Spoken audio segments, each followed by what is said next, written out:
Hello, welcome to the land of Kakiak. My name is Laurel. Today I'm going to do kind of an end of the year wrap up, grades 1, and I also share on what I plan on having them do over the summer. So I'm gonna go through his basket. Gosh, this is heavy. That's what it looks like. He needs a new one. The cat, I think, has been scratching this one because it was on the floor. So I'm gonna just pull things out one by one. This is what he actually uses on a daily basis. I'll just go through the whole thing and give it thumbs up, thumbs down, any quick thoughts. So we notebook, and I have a notebooking system. This is the McGuffey's Revised Primer Reading and Writing Companion Notebook. And this has been a thumbs up. We were off. Here's his primer. He's almost done. If you've been with me this year, you know that at one point we started the primer in kindergarten, but I actually restarted it at the beginning of first grade just because he was being resistant. I kind of panicked at one point and bought it's foundational phonics. I know I did like a whole video where I shared it, book 2, Word Mastery. Nothing against it or anything. We kind of used it a few times to kind of practice some phonics patterns. He really struggled with the silent E that makes the vowel long for a while. And so we used some of those lessons to really drill like more and more of those words, which I do think was helpful. But then he seemed to start reading a lot better, and his attitude kind of, I don't know, we were just having some sort of attitude problem with him. But we worked through it, and then I didn't seem to need to use that foundational phonics anymore. His reading seemed to improve once he got that silent E concept. So I think it was helpful to have that extra practice. I probably didn't need to spend, how much did I spend? Yeah, it was like right now I'm looking at it. It says it's on sale for $64 right now, and it says it was $68. So it was kind of pricey, but I'll just keep it on my shelf in case we run into any other reading snag in the future if I want to find a more targeted lesson that we can go back to it. But yeah, we ended up not ever using it again after like 2 or 3 weeks. And it could just be a developmental thing. Maybe he just wasn't ready, or maybe it was an attitude thing. Like sometimes I just feel like they don't want to learn, and so they don't want to do it, so that interferes with their learning ability. I don't know, we worked through it. McGuffey Spelling Level 1, so we did spelling this year, and he's almost done with this. Today is June 8th. I think after this week, I have to do my record keeping for the week, but I think I'll be at our 180 days this week, I think. So, or this upcoming week, one of the two. Either last week or this upcoming week, we'll hit our 180 days for our required learning days for the school year. And I'm not sure exactly when let me look at the date. When did I start this? I'll tell you how long it took us to get through this level. It's written to be, like 33 lessons. August 14th of last summer. So we started this in August. And of course, I haven't done spelling like every single day. And so I'm gonna say this is gonna be about a 10-month. I've done this in 10 months with him as a 6, starting at age 6, moving into age 7. And it's been going really well. I would say, I actually think that when we started doing spelling, it helped his reading. Okay, study arithmetics, grade 3. So somebody sent me something so fun. So I'm excited to share. A friend of the show sent me a message this week because I used Number Stories book 1 and 2, and there is a Number Stories book 3, which I actually had bought, but then I was trying to like what to use after new Number Stories, and one of the authors who wrote Number Stories wrote the Study Arithmetics series. Also, was one of the multiple authors on those textbooks, and this is a vintage math textbook line from the 40s, and so I switched. Instead of doing Number Stories book 3, I switched to Study Arithmetics grade 3. He ended on grade 3, but he started on grade Number Stories book 2 is where he started. So this is what I have in here because this is what he's moved on to. And I went from using the old books the actual books. Those are hard to find though, to buying the PDFs from forgottenbooks.com. And I've shared about that before, and just recently I was annoyed because I went to go to my forgotten books. Like, I think it was like last month. The website is just gone. I don't know what's going on. And I did notice, and it was like, try back later. And I tried back like a couple days later. It's still not there. I'm in the US. I don't think they're based out of the US. So I don't know what's going on with them. But there's no number article, no nothing. I just noticed this week that I'm still getting charged like my monthly subscription. And there's no way. So I had to call my bank and like tell them to refuse charges because that website is just gone. So if you have subscribed to forgottenbooks.com, check and see if you have access to the website. Or you might need to call your bank and cancel charges. So I'd gotten my PDFs for all the study arithmetics up through from grade 3 up to grade 6. Or it's book 3 to book 6, however they say it, and in PDF form from them.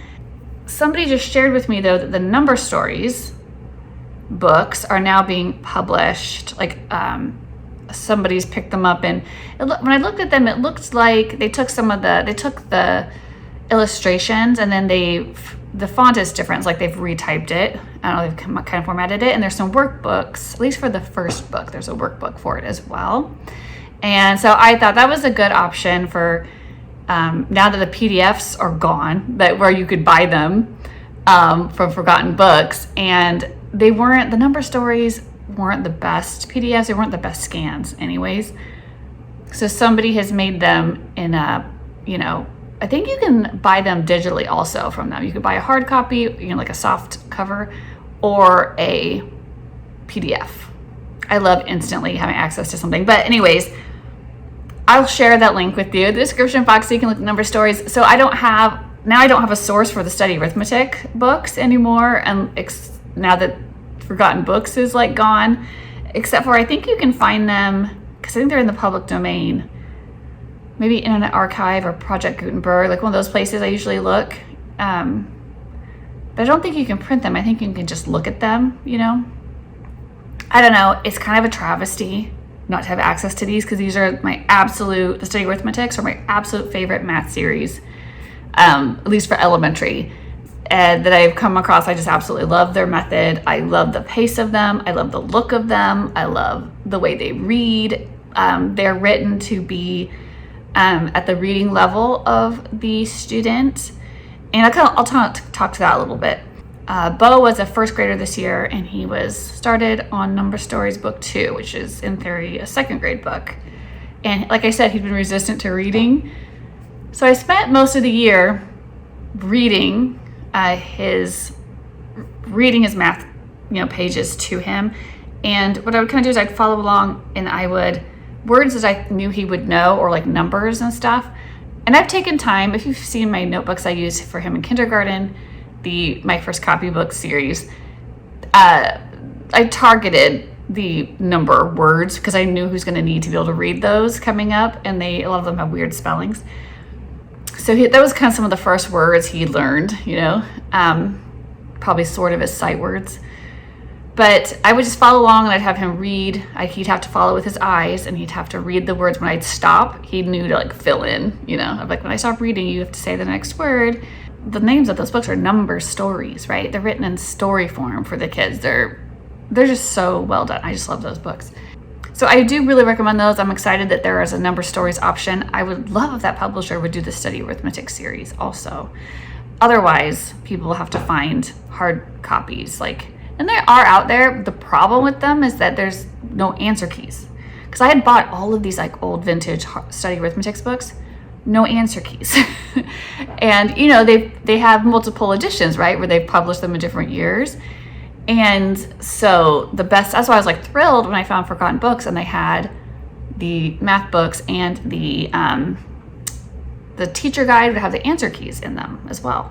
So if anybody out there knows anything about the study arithmetics math book series and where we can source them, please share it in the comments, because I went ahead See, this is where me being like a curriculum hoarder has paid off, because while Forgotten Books was there, I bought all of the PDFs for study arithmetic up through grade 6, because I was like, I had to have them all, because this is like just how I am. But yeah, if you just bought one and you wanted to use the next one the next year, now it's like, poof, what do you do? If anybody knows where to find those, you know, share them in the comments, and I'll look and see if I'll look around again, and if I find anything, I'll put it in the description box as well. But I can't say enough good things about both number stories and the study arithmetics. Now that he got all through grade 2, and he started into grade 3, and he is now at the point when he's almost done with his primer, that he is pretty well able to read the study arithmetics grade 3. I've gone to using a binder, and just whatever book he's on, I switch out the PDF, right? And I make a little cover and stick it in there. Let me tell you what the table of contents says is in here.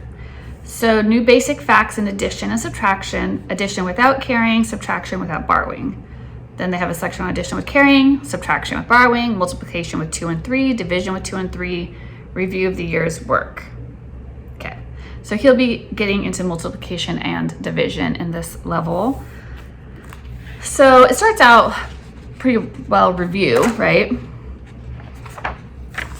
It's so cute. Like the very first story, it's a story about a treasure hunt. But so they've got, I would say they work logic into these. See, like every once in a while you get not the best scan. But they're just so imaginative. Like they're so well suited to children, and that like I enjoy reading these with him. So here's some more pages. So there are black and white images, but there's also a good amount of colored illustrations. And I think these are Canadian, so there's like Canadian money in the number section, in the money section. So I just bought some Amazon stickers, like coin stickers. I'll link them for you. And so he enjoyed. I'm like, okay, find our quarter, like find our nickel, and just putting them. I just put those stickers like over the problems in here, right? And so anyways, I just love this. So he gets practice with reading. He gets like extra reading practice with this, and it doesn't like, you know, he's not giving me a hard time about it anymore. And he's getting a little bit of like spelling and handwriting because of that. And we just do our work in our everything else notebook. Looks like this. And we've used a couple versions of this year. This one is the Bible, Science, and Math. And so we just do his math homework in here, in his math pages. Something I did supplement here is I did go to a website and went to like, you know, math grade 1. So I think I went to like education.com or something like that. And I looked up worksheets like math grade 1. So this would be kind of like Common Core aligned stuff. And I just would like cut out or cut. And so I think like this page, I think was like a full page, but I cut it into like thirds. So use as a warm up over several days. So I just went through one day and, you know, I had a whole stack of them, and I just taped in these little warm ups because like, why not?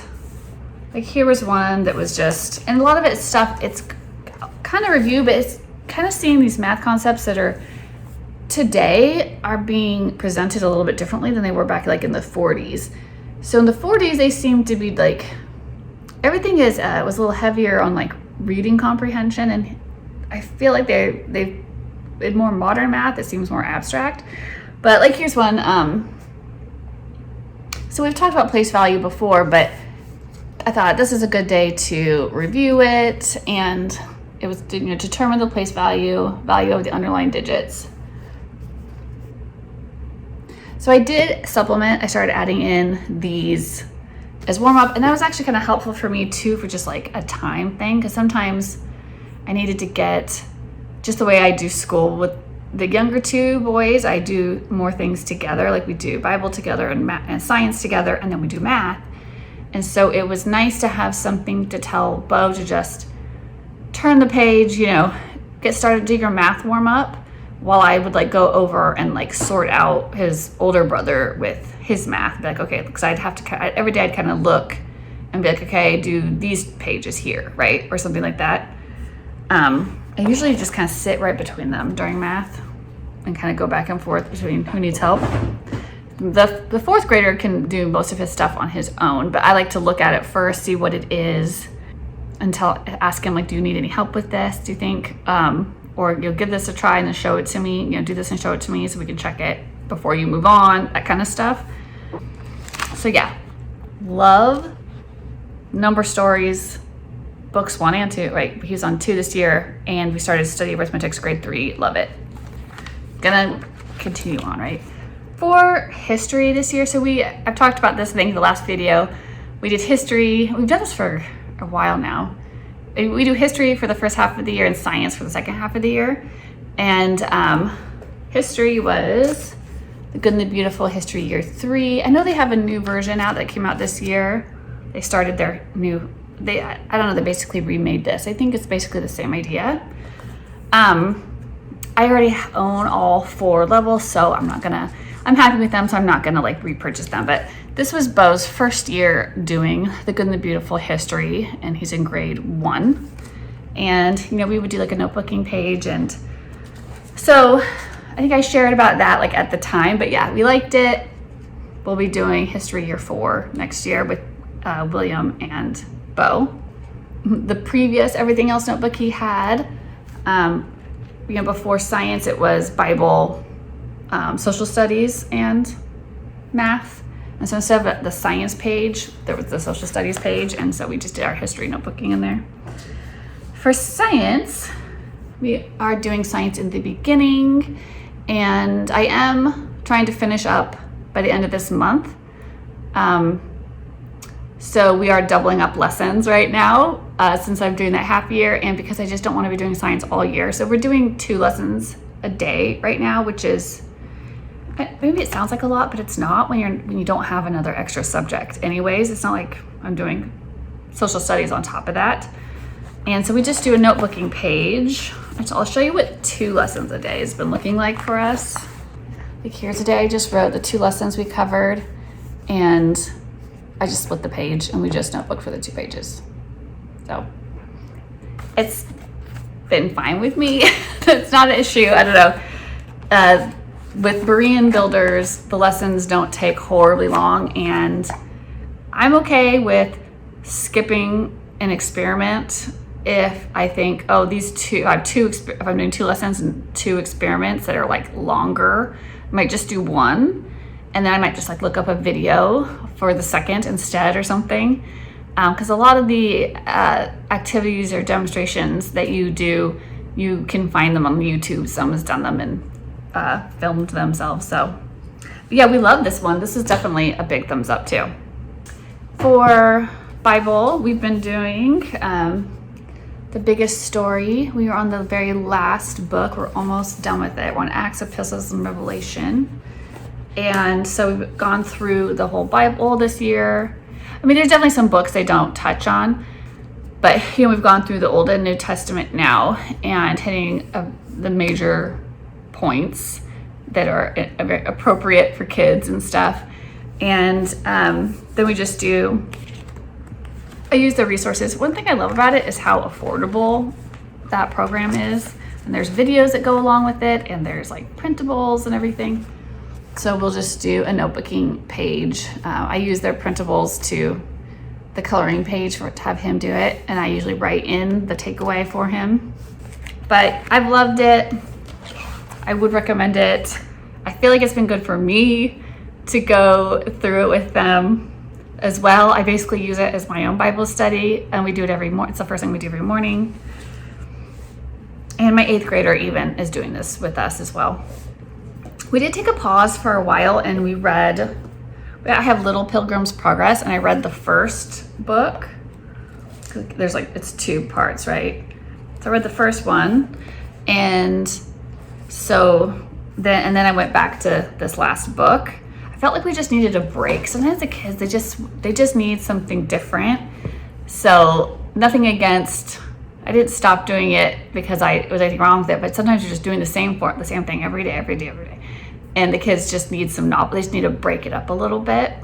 And that was like their favorite Bible thing we did all year, was to read that. I would read that and I'd have them notebook about what we read about. So those are all the core curriculum things. What else is in here? Like, what do I have in here?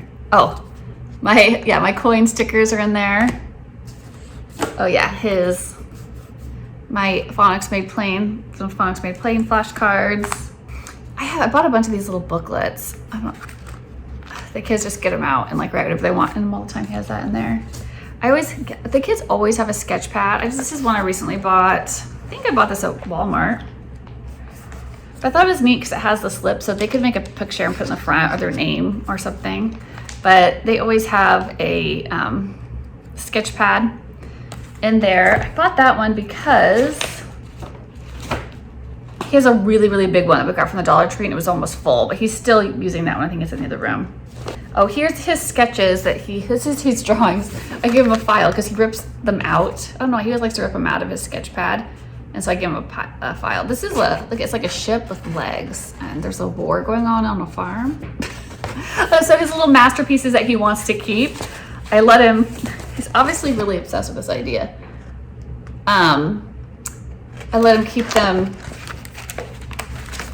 in his own little portfolio in here. And he comes in, he works on that stuff all the time. Like usually when I come into the schoolroom, if the kids are already up, they're in there drawing before I get up. Other things, oh yeah, for a while we were working, on money, so my spin and count game is in there. I have my math fact games. Oh, I have my McGuffey's language arts plan is in here, right? Oh, and watercolor paper. You never know, you just need to paint a picture instead of drawing it or something for your notebooking. So we have some little Dollar Tree watercolors in the kitchen, and so sometimes they just need to do something different. So like, do you want to paint a picture, from what we learned today, or do you want a notebook, like just pencil to paper? That's all the stuff that's in there.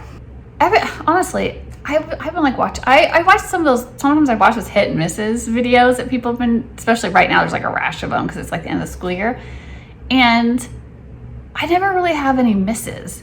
I don't know. I just feel like I never really have anything really negative to say.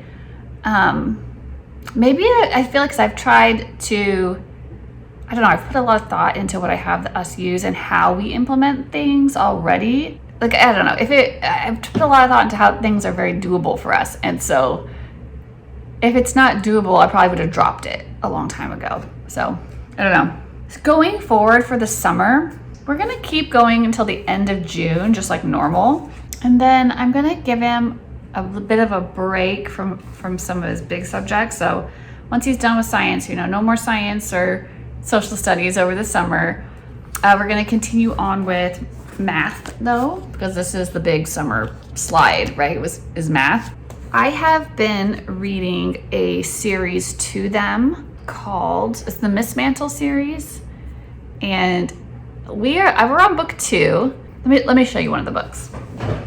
Okay, I brought in a bunch. I think there's 6. We've read this one so far, Miss Mantle, Urchin of the Writing Stars, and we're reading book 2 right now. It's upstairs in the boys' room.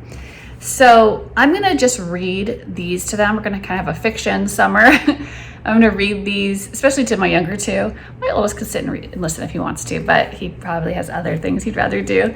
So I'll show the covers though. Miss Mantle, that's book 1. Book 2 is upstairs. And then we have 3, The Heir of Miss Mantle.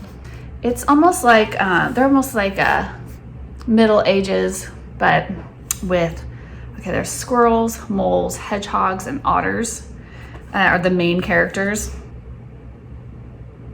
They're written by a British author, M.I. McAllister. She lives in Northumbria, I think she says. Anyways, I really like them. It's like, I actually look forward to reading it to them. And so we're gonna try to read this series this summer together. So he's gonna be doing math. He's going to be getting these stories from me, listening. And then I'm gonna have him continue on actually with his spelling. So he'll finish up spelling level 1 here actually pretty soon. He just has a couple lessons left and he'll move into level 2 over the summer. Here's level 2. Let me see, I'll tell you what kind of words he's going to be doing. So magic E words like lime, rave, pave, and then the floss words, tell, well, some of those. We've got more floss and magic E. There's some beginning blends and digraphs, magic E's, the double E vowel team, magic E, EA vowel team, EA, magic E, more different blends, the double O that says like in book, good, took, foot, hook, small, the ALL, all, the L coming after an A, making a broad. Then we got this. Now we got INGs. OA comes in. So, sorry, I'm just kind of looking through. Getting into some 2-syllable words, which will be good. There's very few 2-syllable words in level 1. So we ended up with things like 30, thirsty, thirdly, girlish, girder, firstly, birthday, broker, clover, grocer, over, odor, solar, poem, topic, moral. So that's like the last one. So that's sorry, I'm looking at my word list. So I'm gonna have him go ahead and keep going on to spelling level 2 because like I said, spelling has helped his reading. And I always actually, before we do reading and writing, we actually start with spelling. It's like our warm up. But these workbooks cover, so we're analyzing the word, we're putting it into, using it in a sentence. We've got to fill in for this level. So again, we're drawing word sentences. So we're also hitting it like a vocabulary word pattern sort. So we're talking about the different patterns. We see spelling patterns, syllable division. Starting into that. Word pyramids. Okay, and a spelling test.